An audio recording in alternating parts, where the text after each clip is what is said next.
뉴스 탐구생활 바른 역사. 뉴스를 각별한 시선으로 다시 들여다보는 시간입니다. 뉴스 탐구생활. 오늘은 바른 역사 시간이죠. 역사라는 프리즘을 통해서 뉴스를 좀 똑바로 들여다보자, 이런 의도로 만들어진 코너입니다. 전우용 한국학중앙연구원 개건교수 스튜디오에 나오셨습니다. 안녕하세요. 네, 안녕하세요. 네, 본격적인 이야기를 한번 시작해 볼까요? 오늘은 곧 일본에서 출간될 국내 서적 한 권에 대한 이야기를 해주시겠다고요? 제가 하려고 한 건 아니고요. 제작진이 하라고 시켜서 네.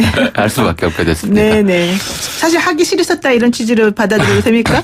그렇죠. 네. 네, 그 말씀이 맞습니다. 네. 자, 왜 그럴까요? 예.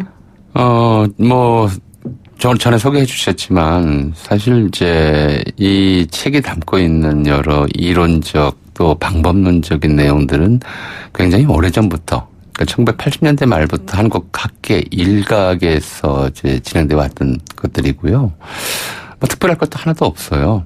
그러니까 이게 여러 이론 중에 하나, 한국 특히 근현대사를 바라보는 여러 시각 중에 하나이니까, 뭐 지분으로 따지면은 뭐 한 5%에서 10% 사이 정도 될까? 뭐 그 정도로 이제 얘기하는 게 맞을 것 같아요. 그런데 네. 이제 한일 갈등 국면의 첫 번째 좀 이제 외부적 조건이었고요. 또 그런 문제를 둘러싸고 정치권이 이제 친일이냐 반일이냐라고 하는 좀 이상한 좀 대립 구도가 만들어졌고, 이 와중에 일부 언론들, 뭐 다수 언론이겠죠, 한국 내에서도 이렇게 생각하는 이론이 있다더라고 띄워주다 보니까 실제로 좀 과대평가되는 그런 측면들이 당연히 나올 수밖에 없죠. 그러니까 궁금하잖아요. 우리가 그동안 역사 교과서에서 배운 내용들하고 전혀 다른 그런 네. 주장들이 있는데, 이게 뭐랄까요, 일부 정치인들이 이게 가장 올바른 책이다라고 띄워주고 있고, 게다가 사실은 이 책 집필에 참여했던 분들 중에 일부가 또는 뭐 다수가 과거 박근혜 정권 때 역사 교과서 국정화에 찬동하고 또 실제로 필자로 참여하기까지도 했던 분들이라서, 그러네요. 네. 그런 문제들이 좀 결합되면서 관심이 증폭된 측면이 있다고 보는 거죠. 그러니까 온라인, 오프라인 가리지 않고 대형 서점에서 베스트셀러로 지금 올라가 있는 이 책에 대해서 왜 이 책에 많은 관심을 갖게 되는가, 혹은 많은 관심을 받는가에 대해서 설명을 지금 해주고 계시는데, 여기에 대해서 9992 쓰시는 분께서 일본 사람들이 잘 모르는 한국말이지만 일단 대량 구매를 먼저 한 거 아닐까요? 이런 의견도 주셨습니다. 물론 그건 아니겠지만. 지금 뭐 언론 보도로는, 또 저도 이제 개인적으로 듣기로는 일본의 과거 이제 대표적인 반한 또는 혐한 역사서 편찬 출판을 했던 후쇼샤. 네. 그 다음에 일본 내 좀 이른바 일본 우파들이 굉장히 좀 신뢰하고 좋아하는 출판사인 문예춘추. 네, 문예춘추. 이런 데서 좀 판권 인수 경쟁에 뛰어들었다고 하고, 문예춘추와 계약했는지, 계약될 가능성이 높은지 뭐 이런 조건으로 알려져 있고요. 뭐 파격적인 조건을 제시했다는 말도 들리거든요. 그러니까 일본어로 곧 출판될 거기 때문에 일본인들이 구매할 이유는 없었겠죠. 네. 제 농담이었어요. 제가 아니라 네. 아까 그분의 농담이었고요. 저자 면면을 한번 살펴보겠습니다. 이영훈, 김낙년 이분은 동국대 지금 현재 교수인 것 같아요. 김용삼, 주익종, 정환기, 이우연. 좀 요즘 계속 좀 문제가 되시는 분들의 이름이 나오고 있는데, 목차를 보면 사실 역사책입니다. 그리고 이분들 전공을 보면 또 경제사학자, 경제학 연구하신 박사님들이라서 역사 전공자는 없는 것 같은데, 왜 이분들이 이렇게 이런 식의 책을 썼는지 좀 궁금하기도 원래 하고요. 역사는 전공자가 따로 없어요. 원래 그래요? 철학하시는 분이 철학사하고, 문학하시는 분이 문학사하고, 경제학 하시는 분이 경제사하고 하시는데, 네네. 근데 이제 이게 그러니까 이제 역사학자가 없다는 거를 문제 삼는 것은 좀 약간 넌센스라고 생각이 되고요. 네. 이제 경제학을 하면서 경제사를 전공하신 분들인데, 네. 이제 쉽게 말하면 역사라고 하는 것이 우리가 일상생활이 정치, 경제, 사회, 문화 각 영역에서 이루어지잖아요. 근데 네. 이분들의 좀 신념이라고 할까요? 경제가 전부다. 라는 신념을 좀 가지고 계신 것 같아요. 근데 사실 그런 분위기가 있잖아요. 우리도 살면서 정치, 경제, 사회 문화 돈이 중에서 최고다. 이런. 예, 돈이 최고다라고 생각하면서 다른 거 하나도 안 중요해라고 생각하는 견해들이 있듯이 네. 이제 일단 그런 견해들하고 친화력이 있는 그런 이제 시선이다. 역사적 접근법이다. 이렇게 보시면 제일 이해하시기 쉬우실 겁니다. 그렇군요. 오랜만에 다시 꺼내는 단어 뉴라이트. 이 저자들이 바로 뉴라이트 사학자들이라는 건데요. 지금 이 책의 내용 중에 보면은 강제징용은 없었다. 오히려 일본 사람들보다도 한국 노동자들의 임금이 더 높았다. 얼마든지 본인이 원하는 대로 편하게 있을 수 있었다. 이런 내용이 들어가서 사실 좀 다들 공부는 했습니다. 그런데 여기에 대해서 432고 쓰시는 분께서 강제징용이 아니라면 저희 아버님 같은 경우는 왜 4번이나 연기를 하고 결국 마지막 연기도 못하고 5번째는 끌려가셨을까요? 이런 얘기를 하세요. 그러니까 이렇게 살아있는 증인들이 있고 증거들이 명백한데도 불구하고 지금 문제가 되고 있는 이 책에서는 왜 그런 거는 못 보고 좀 다른 측면에서만 계속 접근을 해서 본인들 주장이 맞다고 할까? 이게 사실은 궁금하다는 거죠. 두 가지를 좀 먼저 한 가지를 좀 짚고 넘어가죠. 네네. 그러니까 뉴라이트 학자라고 흔히 부르기는 하는데 네. 뉴라이트는 학파가 아니에요. 아, 그래요? 그럼 뭐예요? 뉴라이트는 학파라고 부를 수 있는 것이 아니라 네. 이제 과거의 보수주의적 정치 세력과 일부 자유주의적 정치 세력이 네. 그러니까 이제 현상적으로 나타나기 시작한 건 70년대부터 나타나기 시작했고 이제 이것이 하나의 이제 정치 현상으로 두드러지게 표현되기 시작한 것은 80년대 초중반. 그러니까 우리가 레이건 뭐 대처 이제 새롭게 이 자유주의 영국을 놓고 보자면은 자유당이 완전히 쪼그라들고 네. 보수당과 노동당 양당 체제로 이렇게 바뀌어 나가면서도 보수당이 우위에 있게 되는 이런 이제 변화가 나타났거든요. 그러니까 그 전통적인 보수주의자와 일부 자유주의자들이 결합해서 만들어낸 정치 세력이 뉴라이트였어요. 네. 이건 정치적 이름이고요. 이건 학풍으로서 또는 학파로서 뉴라이트 학파라고 하는 걸 부를 수는 없어요. 아, 그렇군요. 예, 이건 뭐 이분들은 이제 기본적으로 중진자본주의론 또는 뭐 이제 본인들 그렇게 명명하고 있지는 않지만 식민지 근대화론이라고 하는 학파로서 봐야 되는데 네. 이분들의 학문적 경향성이 바로 이렇게 한편으로는 개인주의를 강조하면서도 네. 한편으로는 경제 성장에 가장 최선의 가치를 부여하면서 보수주의적 경제 정책을 지지하는 네. 다소 이제 그 뉴라이트 자체가 있는 모순적인 성격이 좀 있기도 하고요. 게다가 한국에서는 이런 전통적인 그러니까 유럽적 개념의 보수주의와 자유주의가 없었고, 네.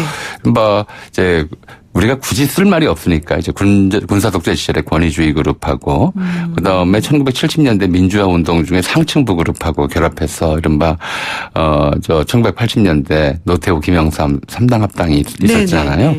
그 그룹이 이제 전통적인 우파랑은 좀 다르다라고 해서 그런 사람들의 를 이론적으로 뒷받침하기 위한 또는 정치적으로 뒷받침하기 위한 뭐 정치적 그룹이 필요하다라고 생각해서 뉴라이트라고 하는 것들을 만들었는데 이제 이름은 따는데 실질은 다른 것이죠.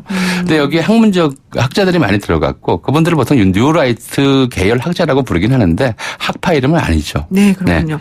지난 2015년 10월에 국정교과서 논쟁이 한창이던 때에 이 뉴라이트라고 하는 말이 뉴스에서 정말 많이 나왔었는데 이분들이 그 뉴라이트 계열의 이런 교과서 실는 것에 힘을 쏟다가 이게 실패하니까 네. 대중 선전에 나섰다 이런 분석도 사실 있더라고요. 계속 그렇게 해왔죠. 그러니까 그 1980년대부터 이분들 주장은 그거였어요. 경제가 중요한데 우리 근대사는 독립운동사 중심으로 돼 있다. 아. 그래서 경제를 놓고 보자면 식민지 시대에 우리가 뭐 수탈만 당한 것이 아니라 실제로 경제 성장률이라든가 네네. 또 1인당 GDP라든가 이런 게 성장하는 추세가 보이는데 이걸 어떻게 수탈이라고 할 거냐 이렇게 주장을 해오셨어요. 그리고 네. 그런 걸 중심에 놓고 보면 역사가 달라져 보인다. 근데 그걸 안 하니까 1차적으로는 박근혜 정권 때 역사교과서 국정화 시도 대한교과서 출판을 했던 것이고요. 네네. 그리고 이것도 그래서 그런 준비 과정 속에서 나왔던 것인데 마침 한일 갈등 국면이라고 하는 시점하고 맞물리면서 과거에 대한교과서 한번 냈던 거 학교에서 채택이 안 됐고 역사교과서 국정화도 결국은 좌절했고. 네. 근데 이번에는 이제 대대적인 성공을 거둔 셈이죠. 그러니까 내용은 크게 다를 게 없다고 보시면 돼요. 그리고 지금 말씀하셨듯이 왜 피해자들의 목소리는 좀 부정하느냐. 네.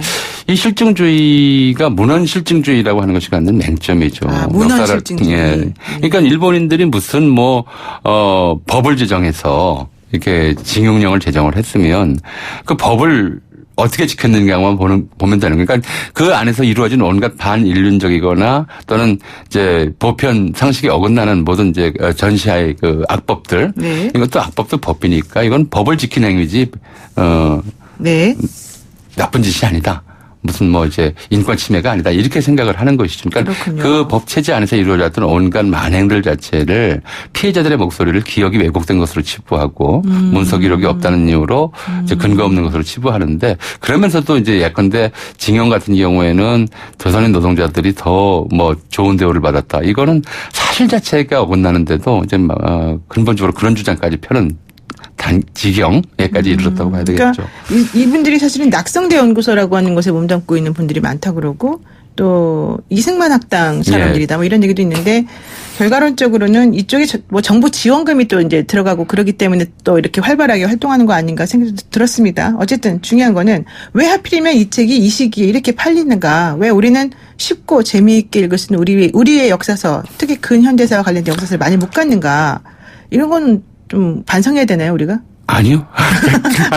그런 책 많습니다, 사실은요. 많아요? 이제 시중에 예. 남아있는 책, 그런 데서 관련 책 10권 중에서 이런 정도의 시각을 가진 책은 한 권 정도라고 보시면 되는 건데. 그렇군요. 네. 근데 이제 상황이 상황이다 보니까 그동안에 있었던 수많은 좀 좋은 역사책들을 다 외면하시던 분들이 네. 이게 남들이 본다고 그러니까 한 권 집어들고서는 왜 역사학계는 이런 주장에 대응을 못하는가. 아니, 역사학계의 기존 주장에 문제를 던진다고 던진 책이에요.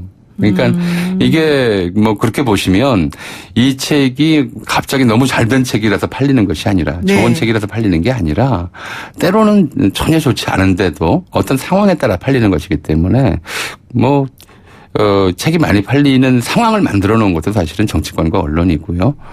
또 국제관계이고 뭐 그런 거라서 이 책 팔리는 거에 대해서 너무 민감하게 생각하지 않으시는 게 나을 것 같습니다. 사실 베스트셀러라고 하는 게 사람들이 좋아서 읽기도 하지만 정말 무슨 말이 쓰여져 있고 왜 그렇게 왜곡했는지를 알아보기 위해서 보는 것도 있으니까 그걸 너무 그렇게까지 생각할 필요는 없다는 건가요? 뭐 유행하는 음식 아이템 비슷한 것 같아요. 어느 날 무슨 어떤 품종 파는 식당들이 쫙 늘어섰다가 순간적으로 이거 맛없다 해가지고 안 팔리는 것처럼.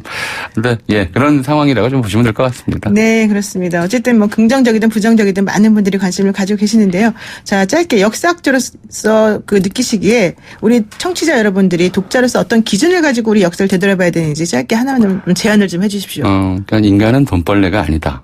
그리고 또 실제로 그 상황에서 진행되었던 이제 식민지 하에서 그 이른바 경제 성장으로 숫자로 보이는 것들이 네. 사람의 삶을 그대로 반영하는 건 아니다. 네. 뭐 그 성장의 과실을 전부 일본인들이 가져간 상태에서 그것을 조선인의 그 사람들 표현으로 조선 반도에서 이루어진 경제적 변화라고 할 수 있겠지만 사람의 삶은 그 숫자와는 관계없이 진행되었던 것이다. 그렇군요. 이걸 좀 유심히 보셔야 될 것 같아요. 네, 감사합니다. 오늘 말씀 여기까지 듣겠습니다. 지금까지 역사학자 전우용 교수와 함께 얘기 나눠봤습니다.